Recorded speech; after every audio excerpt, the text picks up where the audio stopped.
Welcome to the Investigative interview. We will learn how a text from 400 years ago and a contemporary text have influenced our world's ideas, values, and attitudes. William Shakespeare, aka the Bard, is remembered for writing and composing some of the greatest pieces of literature ever. His plays are known for their complex characters, intricate plots, and poetic language. Though over 400 pages of time have passed, works such as Romeo and Juliet have left a permanent imprint on today's society, molding humanity through the words on the pages. Melina Marchetta is a contemporary Australian writer who has influenced many minds of young adults with her novel Looking for Brandy, as it explores themes of identity, family, and young love. The immense power of literature can be seen in the reflection of these ideas, values, and attitudes in our world today. Hi, I'm William Shakespeare. I'm Melina Marchetta. You know, I wrote Romeo and Juliet as a romantic tragedy during the Renaissance literary era, and is now considered a canonical text. The play explores the universal value of love, the idea of identity, and attitude towards gender roles. Yeah, well, mine's actually quite similar. My book, Looking for Brandy, is a Bildungsroman Roman coming of age, which I published in 1992. I aimed it at young adults, and it deals with the issue of cultural identity, family, and patterns of behaviour passed down through generations. So Shakespeare, tell me about the main values in your play. Absolutely. Romeo and Juliet entails a romantic tragedy between two star-crossed lovers whose families hate each other, yet their attempt to prove their love is stronger. Love is an emotion humanity desires, yet the concept of love's meaning is fading in contemporary society. Throughout the play, Romeo and Juliet overcome a barrage of obstacles thrown at them in an attempt to end their relationship. However, using their infatuated love, they learn to dodge the obstacles of their society. Arise, fair sun, and kill the envious moon, who is already sick and pale with grief. My use of light and dark imagery is representative of their developing love, as Romeo moves out of the shadows and out of his dark, brooding temperament. He's moving into the more mature understanding of what it is meant to love and be loved, thus highlighting the intensity of their unbinding passion to be with one another. And so does Juliet do the same? Of course she does. Deny thy father and refuse thy name. The infamous quote in her soliloquy displays Juliet's call to Romeo to renounce his name and to go away with her. This highlights the fervent nature of the couple's love as they choose to be loyal to each other and their love, rather than the love and loyalty of their family and their family name. Wow, that's some interesting points. So how is this prevalent in today's world? I'm glad you asked. This form of earnestness illuminates the lack of passion and loss of meaning of love in today's world. Currently, modern day's attitudes towards love has deteriorated over time from a pure, passionate one to a sexually driven one. People often confuse love with lust, similar to how Romeo did with Rosalind. Furthermore, love has had its meaning completely taken away, as modern day media contorts love into a form of entertainment towards the public. Shows such as Married at First Sight, Farmer Wants a Wife, have caused love to lose its significance over time, as people have begun to look at it as a source of entertainment, rather than the ultimate human emotion. Anyway, tell me more about the values of your book. I'm interested to hear all about it. I'd love to. Family is one of the core pillars in the foundation of a growing adolescent. It teaches vital values of loyalty, understanding, and unconditional love. These values are ever present in society and have been illuminated in my book, Looking for Brandy, as Josie tackles the obstacles of a complex family's revelations. And where is this in the book? In the scene when Josie returns to Gatsy's house to talk about the reveal of Christina's true father, Marcus Stanford, I used a simile in I hugged her, and like all grandmothers and mothers and people who love you, no matter what you do to them, she hugged me back.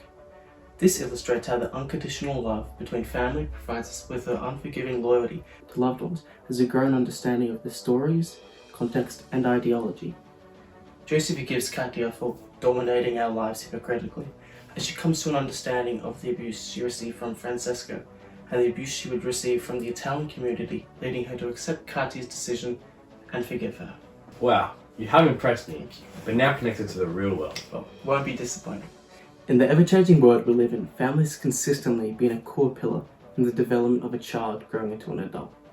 As the rate of bullying and suicide in youth increases globally, foundations of family can always be relied on to fall back as no matter the situation.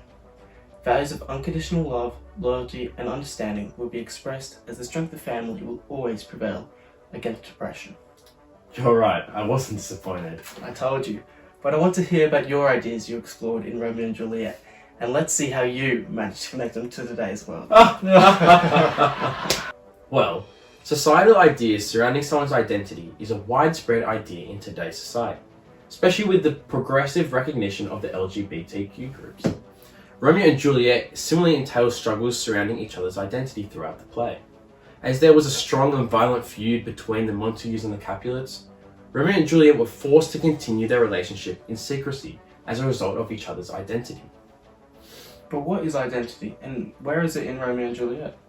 Well, identity is the features and characteristics that make up a person, but in the contemporary era is a theme that is often surrounded with question marks.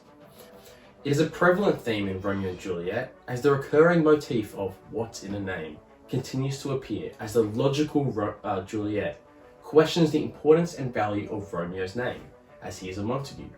What's in a name? That which we call a rose, by any other would smell as sweet. This motif stated by Juliet illustrates her belief that a person's identity is not completely controlled by their name or cultural background. Instead, she believes a person's identity is determined by their nature, despite societal expectations. Well, you know what's funny? You used identity. Identity is also a prominent theme in Looking for Alibrandi, in the same manner it is in Romeo and Juliet.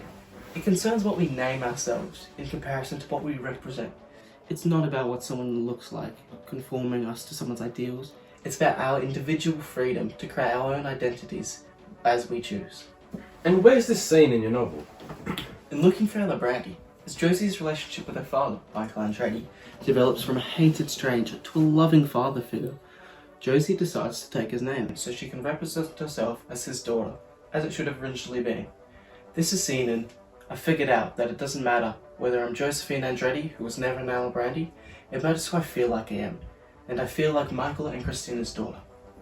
This highlights Josie's desire to discover her true identity, to label herself by it, and to take pride in representing her father's name. Even if it once represented a missing father figure, it now represents a loving father-daughter relationship. That works perfectly with what I was about to say. Clearly, the modern day world shares similar ideas and attitudes towards identity, as seen in Romeo and Juliet and Looking for Alibrandi. In recent years, the popularity of the LGBTQ+ groups have been increasingly more popular as people begin to identify themselves as who they want to be, beyond external labels. Both texts have expressed the idea of breaking through the mold of tradition, as they explore characters who go against the norm at the time, similar to modern day LGBTQ groups openly expressing their sexuality and identity. Okay, so tell me about your attitudes in Romeo and Juliet. I'm excited for this one. Of course.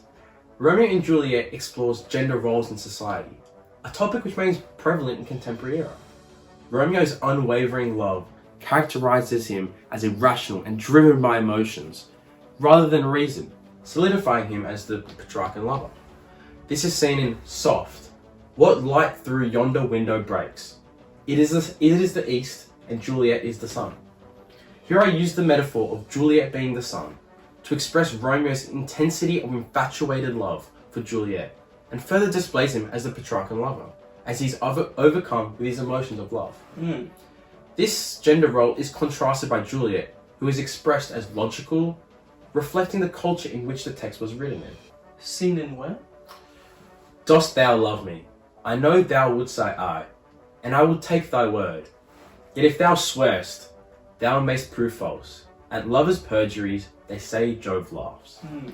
In Juliet saying this and using mythological allusion, she asks Romeo to swear that the love for her is true.